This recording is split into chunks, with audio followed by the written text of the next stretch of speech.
Thank you for watching Scary Bear Attacks. If you like this episode, please remember to hit the like button and leave a comment or two, then subscribe and click on the bell to receive notifications of whenever we release new videos. Also, please remember to share them to your social media. Welcome back to Scary Bear Attacks.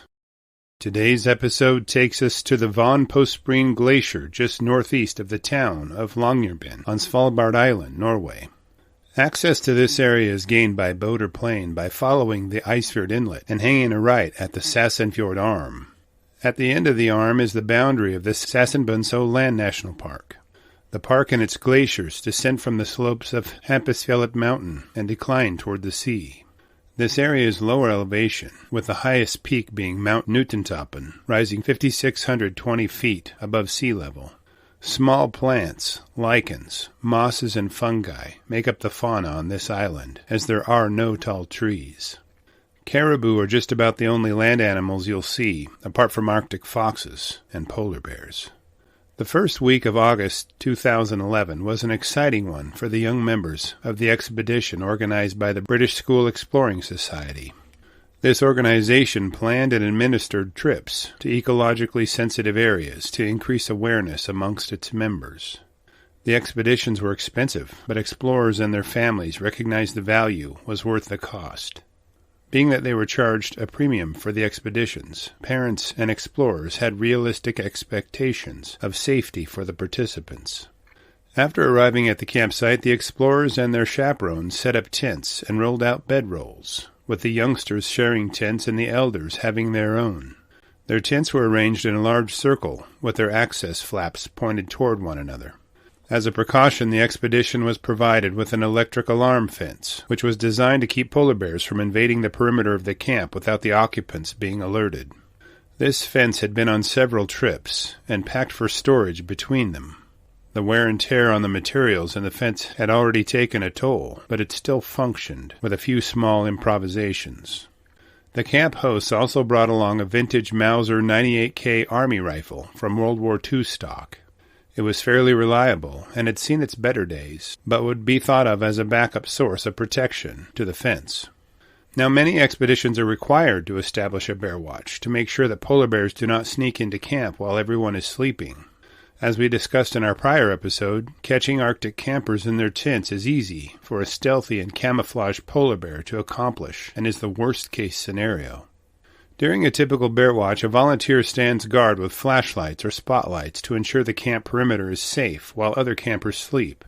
After a designated time, that volunteer is relieved by a different volunteer, and so on until the sun is up. Having experience performing bear watches on prior expeditions, some chaperones were concerned about exhausting the explorers and decided against establishing one. The best-case scenario for a bear watch is that the volunteer stays alert for their shift, but the inherent flaws in that assumption reveal the weakness of the execution of a bear watch. Each day the explorers were tasked with a specific goal which varied between completing a hike, collecting information, or cooperating on a task. A few days prior, while out and about, the explorers had happened upon a polar bear track in the snow. The track was eerily just outside their camp a few hundred yards. After discussing the presence of the bear tracks near their camp, the chaperones pointed out that the precautions they had taken would be sufficient protection.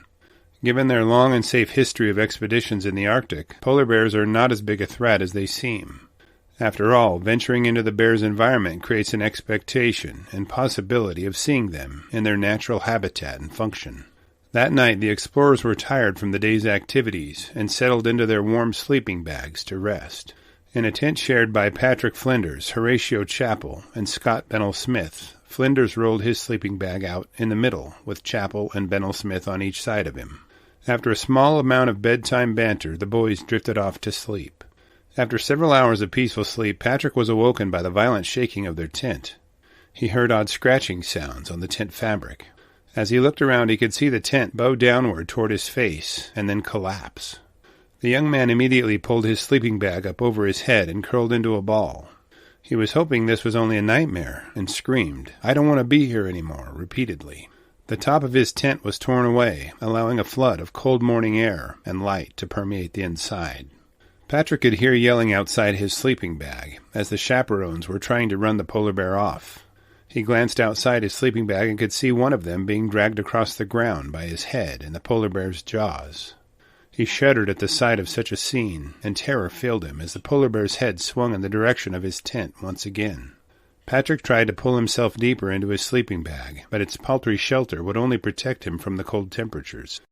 He peeked out once again from his sleeping bag to see the enormous head of a polar bear snapping its jaws at anything inside his tent. The fur of its face was covered in blood from the chaperone it had attacked. By this point, Patrick was convinced that he might die. Despite his attempts at concealing himself in his sleeping bag, the bear had focused in on him. The massive polar bear struck the sleeping bag that concealed Patrick, which knocked him sideways. In the shift of his position, his arm poked out of his sleeping bag. The polar bear didn't miss a detail, or an opportunity. As soon as it saw Patrick's arm protruding from his sleeping bag, it bit into the boy's elbow, crushing his bones. The pain was terrible, but the cracking of his bones meant that his injuries were far more serious than a gash or puncture. As Patrick squirmed away from the bear, it had somehow locked its jaws around his face.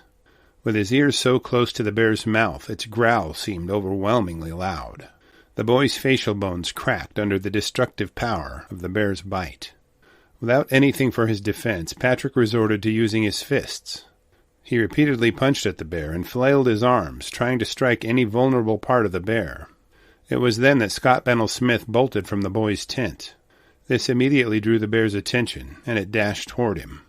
Only a few strides into its pursuit of Scott, Patrick heard his friend cry out, followed by the thunderous report of a rifle bellowing from nearby. One of the expedition's chaperones, Michael Reed, had been attempting to shoot the polar bear, but the rifle wouldn't fire on the previous 4 attempts. By the time it fired, the bear had mauled several people and killed Horatio Chappell.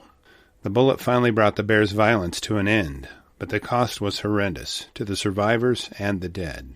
The total damage done by the polar bear was the camp guide Michael Reed with a severe bite wound to his head, Scott Bennell-Smith with paw swipes to his head and back, Patrick Flinders with a gashed and cracked skull from the bear's bite, Andrew Ruck with a clawed face, and Horatio Chappell dead.